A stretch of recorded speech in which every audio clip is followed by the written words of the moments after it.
देखिए, आप वो क्या गोली मारो ठाकुर जो है वो, या अनुराग, मतलब वो कहते हैं, विपक्ष के लोग कहते हैं, हम नहीं कह रहे, और वो अनुराग ठाकुर ने विश्वविद्यालय के हनन की सूचना दी हुई है। अरे मैंने वो जो शुरू में कहा, हनन कर कौन रहा है और मानना कर कौन रहा है। और आज भी हमने देखा कि वो जो बिल प्रस्तुत हुआ, वो जन मृत्यु वाला, कौन प्रस्तुत कर रहा है? वो राज्य मंत्री कह रहे हैं, बाकायदा उसमें है कि गृह मंत्री की ओर से प्रस्तुत करता हूं। संसद के भीतर ही है, परिसर में ही है।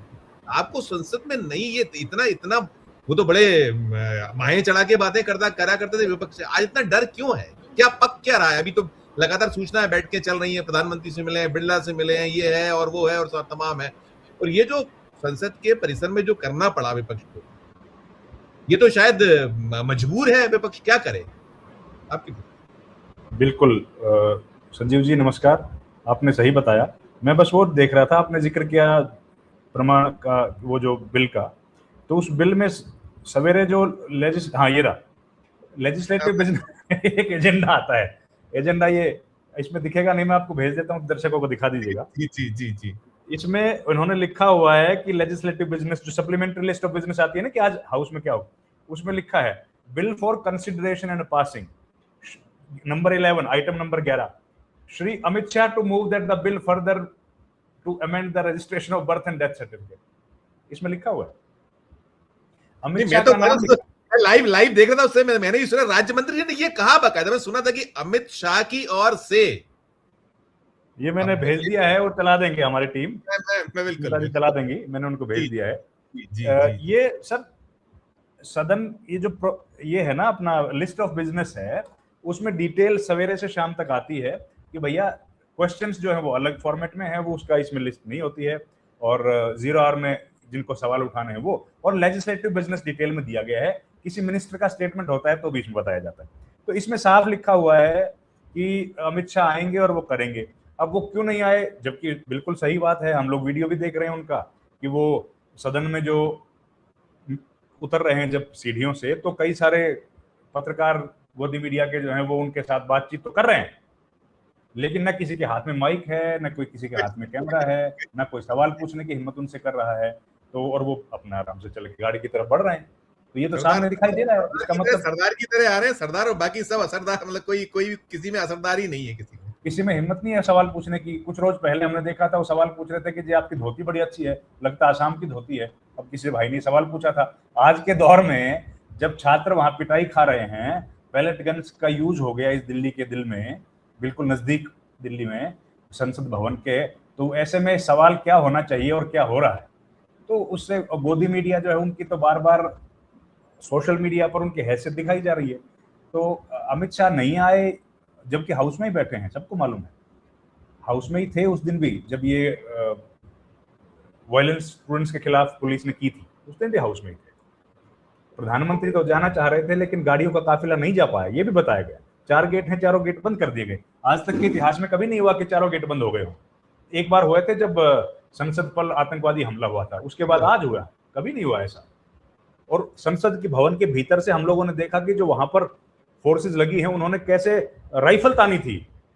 अभी 20 जुलाई को राइफल तान के बाहर की तरफ दौड़ रहे थे। ये सारी घटनाएं, दृश्य दिखाए, वो सारे दृश्य सारे दृश्य वो कैमरे में कैद हैं, वो सब हम लोगों ने देखा है। लेकिन उस सब के बावजूद भी गृह मंत्री जवाब देने की अब हिम्मत नहीं कर पा रहे। ओपोजिशन तो बार बार खुल के हर मंच पर कह रही है कि अमित शाह डर गए हैं। वो तो बाहर भी कह रहे हैं, राहुल गांधी भीतर भी कह रहे हैं सदन के भीतर की भैया हिम्मत ही नहीं हो रही आने की।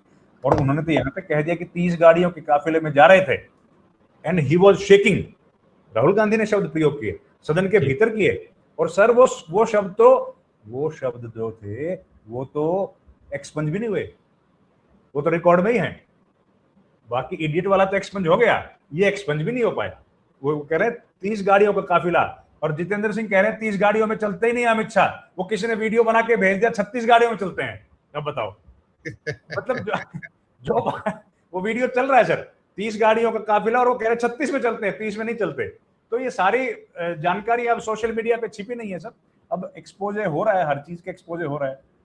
एक और सुन लीजिए, सदन की बात कर रहे हैं तो ये तो अपन इस पे आएंगे, भगवा वस्त्र पहन के इन्होंने जो किया। और राकेश जी ने सही बात बताई है कि किसी का ठेका तो है नहीं कि भाई एक ही व्यक्ति, कोई एक ही पार्टी के लोग पहन सकते हैं भगवा वस्त्र, ऐसा तो है नहीं। लेकिन एक और सुन लीजिए, इथेनॉल का बड़ा मुद्दा है देश में, आज की चर्चा हो रही है। इथेनॉल पर इथेनॉल पर एक सवाल 2 मंत्रालयों से पूछा जी। सवाल क्या था कि भाई एक तो ये बता दीजिए गडकरी जी कि इससे गाड़ियों पर कोई असर पड़ता है क्या, एक दूसरा माइलेज पर कोई असर पड़ता है क्या, ठीक, एक सवाल लोकसभा में भी पूछा, राज्यसभा में भी 30 और 29 जुलाई को अलग अलग दिनों में जी। यही सवाल पूछा गया पेट्रोलियम मिनिस्ट्री से भी। अब उन दोनों के जवाब मिला लीजिए। 30 जुलाई को गडकरी जी कहते हैं कि हाँ गाड़ी के जो रबर पार्ट्स हैं वो हाँ। खराब हो सकते हैं, मान रहे हैं, एक फिर एक रिपोर्ट का हवाला देकर दूसरी बात कहते हैं कि 2 से 6% माइलेज कम हो सकती है, ठीक है। एक सदन में एक जवाब दिया, दूसरे में फिर सवाल पूछा हरदीप पुरी से, सेम सवाल, उसका जवाब हरदीप पुरी कह रहे हैं हाँ 3 से 5% घट सकती है। वो 2 से 6 बता रहे हैं, ये 3 से 5 बता रहे हैं। और बाहर जो सर्वेक्षण है उसमें बाहर कह रहे थे कोई होता ही नहीं, कोई खराबी नहीं। बताओ एक आदमी बताओ, एक शिकायत बताओ। अब बताइए सर, संसद के भीतर भी अगर मिनिस्ट्रीज के बीच में इस तरह का कोऑर्डिनेशन है, और ये सवाल संजीव भाई आपको बड़ी हैरानी होगी 1 महीने पहले जमा होते हैं, सवाल कल नहीं पूछा गया, सवाल महीने पहले सवाल चले जाते हैं, तब उनका जवाब ये दिया जाता है। और ये तो सर ये सारे सवाल जो हैं, एक और बता दूं, ये सारे सवाल जो पूछे गए 3 जिनका जिक्र हो रहा है, ये तो अनस्टार्ड क्वेश्चन है जिनका जवाब लिखित में दिया जाता है, मौखिक तो दिया ही नहीं कुछ। अगर मौखिक सवाल होता तो उसका क्या जवाब मिलता, उसमें तो सप्लीमेंट्री पूछने का भी अधिकार है, यहाँ तो वो भी नहीं है। लिखित सवाल में भी 3 अलग अलग जवाब दे रहे हैं, लोकसभा में अलग, राज्यसभा में अलग, और हरदीप पुरी कुछ अलग दे रहे हैं। तो आम आदमी के साथ जो किया जा रहा है इस सरकार में, वो वाकई हैरानी की बात है। और अब तो स्पष्ट हो गया है कि भाई सरकार जिस तरीके से बैकफुट पे है, सरकार को सूझ नहीं रहा। और देखिए संजीव भाई, मिनिस्टर्स उसके साथ मीटिंग करी, उसके साथ मीटिंग करी, इन बातों का क्या मतलब है? सदन में आप एक कमरे से दूसरे कमरे, दूसरे मंत्री की दीवार पे दीवार लगी है, दिन में 6 बार मीटिंग कर लो, किसी को बताने की जरूरत है क्या? बार बार मीडिया को क्यों बता रहे हो कि उसके साथ मीटिंग हुई, उसके साथ मीटिंग? संजीव भाई, दीवार से दीवार भिड़ी है संसद भवन में, एक कमरे से निकल के दूसरे में घुस गए, दूसरे से तीसरे में घुस गए, ऐसे है। लेकिन उसमें भी मीडिया को बताया जाता है कि अब वो उस कमरे में गए, बड़ी बैठक, उस कमरे में गए, बड़ी बैठक। अरे निकला क्या कभी, ये भी तो बता दो बैठक से। ये कोई नहीं बता रहा है कि निकला क्या उस बैठक से। 1 घंटे की बैठक हुई, 2 घंटे की बैठक हुई, हुआ क्या? 2 मिनिस्टर मिलेंगे तो एक बड़ी बात, सामान्य बात है, यहां तो रोज मिलते हैं। संसद भवन के भीतर तो संजीव भाई रोज कम से कम 20 मंत्रालयों के सवाल लगते हैं, तो जाहिर है 20 मिनिस्टर तो होते ही हैं उसमें। उसमें फिर रोस्टर ड्यूटी लगती है कि कौन मंत्री किस घंटे बैठेगा। एक कैबिनेट मिनिस्ट्री का हाजिर होना जरूरी है हाउस में, तो ये तो बहुत सामान्य है। आते जाते घूमते फिरते आप एक दूसरे से मिलेंगे ही, और अगर वहां कमरे में बैठ गए तो उसमें क्या बड़ी बात? रवींद्र जी, आपने पहले भी बताया है और हम लोग उसमें हमें भी स्मरण है, बाकी सुनील सर को भी होगा, राकेश सुनील का स्वागत करता हूँ। आप वो क्या है, कौन सा मंगल मिलन, मंगलवार को बैठक तो आप पहले भी होती ही रहती है सामान्य सी, लेकिन उसको प्रकटीकरण देश में की पहली बार अभी ये और सूत्र और निकलता शून्य है, आखिरी में कुछ नहीं निकलता। बैठक हो गई, नहीं पता जो आप करिए, आप खत्म, तो मैं सुनील जी से भी टिप्पणी करिएगा। निकल ही नहीं रहा है, बस माहौल बनाने का। और इसलिए ओपोजिशन ने जिस तरीके से अब सदन का उपयोग करना शुरू किया है, वो वाकई बहुत। आपने जो भेजा था देखिए, मैंने लगा दिया, ये मिल गया, हमारे डेस्क ने लगा दिया, ये है वो जो आप करते हैं, आइटम नंबर 11, ये अमित शाह का नाम लिखा है, नाम लिखा है। और ये कोई ऐसे ही थोड़ी छप जाते हैं सर, ये तो मिनिस्ट्रीज की तरफ से बताया जाता है, तब जाके बुलेटिन में पब्लिश होता है, वो सारा डिटेल है ही, तो ये आ गया। लेकिन देखिए ये ओपोजिशन किस तरीके से यूज कर रहा है हाउस को, ये दिखने में आ रहा है कि सारे मुद्दों को उठा रहा है, और जो भी हाउस के बाहर मुद्दे उठते हैं वो भी हेडलाइंस बनते हैं, भीतर उठते हैं वो भी हेडलाइंस बनते हैं। भीतर आप नहीं उठाने देते हो, हाउस को एडजन कर देते हो, अपनी मर्जी चलाते हैं, वो सबको दिख रहा है। लेकिन आज तो ओम बिरला ने कह दिया कि बाहर भी जो लोग कर रहे थे वो गलत है। अब एक बात बताइए, बाहर की व्यवस्था मैनेज करना ठीक है, लोकसभा अध्यक्ष के दायरे में आता है, उनका प्रशासनिक अधिकार है, लेकिन वो तो प्रशासनिक अधिकार है ना, प्रशासनिक अधिकार तो बहुत सारे हैं, उसमें गरिमा का क्या मतलब है? सदन की गरिमा का क्या मतलब? सदन की गरिमा तो उसी वक्त खत्म हो गई ना जब वो सदन से बाहर चले गए सांसद। नहीं, लेकिन इसमें मेरा एक और कहना है कि भाई, अगर सदन की गरिमा, सदन की परंपरा, सदन की परिपाटी हमारी जो उच्च मापदंड मानदंड, तो आप क्यों नहीं चर्चा कराते हैं? आप इसी सदन में काम रोको प्रस्ताव, आप रवीन जी बताइए, मुझे तो मध्य प्रदेश विधानसभा में 2003 से लेकर अब मैं बैठा हूं 26 में, 23 बरस में मुझे नहीं ख्याल, और मुझे एक वक्त का ध्यान है दिग्विजय सिंह के रिजीम में सुबह 4 बजे सारे विधायक सबसे पहले स्थगन की सूचना देने की लाइन में खड़ा होता था कि पहली सूचना मेरी, मुझे सबसे ज्यादा मौका मिलेगा। दौड़ दौड़ के अलग अलग शहरों से लोग आते थे। आज तो ये चलन परिपाटी परंपरा कुछ भी नहीं बची है। आप कोई काम रोको, आप हर काम रोको प्रस्ताव खारिज। बहुत बढ़िया बात आपने कही। अब देखो, सवेरे 3 बजे आते थे विधायक, कूद कूद के आते थे, 4 बजे आते थे।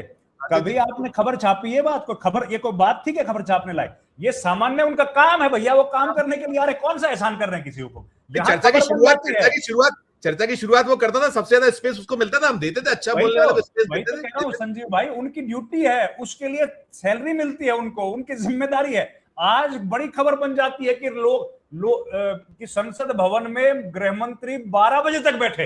अरे भाई, उनका काम है, वो सदन का चलना काम है। कौन सा एहसान हो गया देश के ऊपर? सैलरी दी जाती है उस काम के लिए, उस काम के लिए करोड़ों रुपए लगाए जाते हैं इस देश के करदाता की जेब से जाता है। अगर मिनिस्टर कोई वहां बैठ गया, सांसद कोई बैठ गया, सर और सुनिए, एक और बात बताऊं, पता ही होगा आपको वैसे तो, कि अगर ये लोग देर तक बैठते हैं, उस दिन खाना भी हमारी तरफ से जाता है उनको। मिलता तो भैया किस बात का एहसान कर रहे हो? इसमें कौन सा बड़ा एहसान कर रहे हो? लंच नहीं होता, लंच मिलता है, डिनर मिलता है।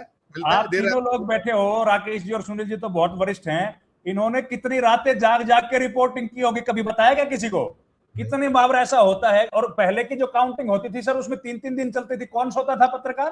हम अपना खाना भी लेके जाते थे, घर से टिफिन लेके जाते थे, हम लेके गए। चर्चा की, अब 10 बजे तक हाउस चल गया, बहुत बड़ा एहसान हो गया। अरे भैया, काम है आपका चलाना, इसमें क्या बड़े काम हो गया? हाउस का काम है चलना। नहीं टाइम पे चलोगे तो देर रात तक चलोगे, उसके बाद भी चलाना चाहिए। क्यों नहीं चलाना चाहिए? हर व्यक्ति के जेब से पैसा जा रहा है हाउस चलाने के लिए, इसमें भी बहुत बड़ी बात बता दी जाती है। यह भी बहुत तीर मार दिया गया कि हमने इतना हाउस चलाया। वाह भाई, जी सर।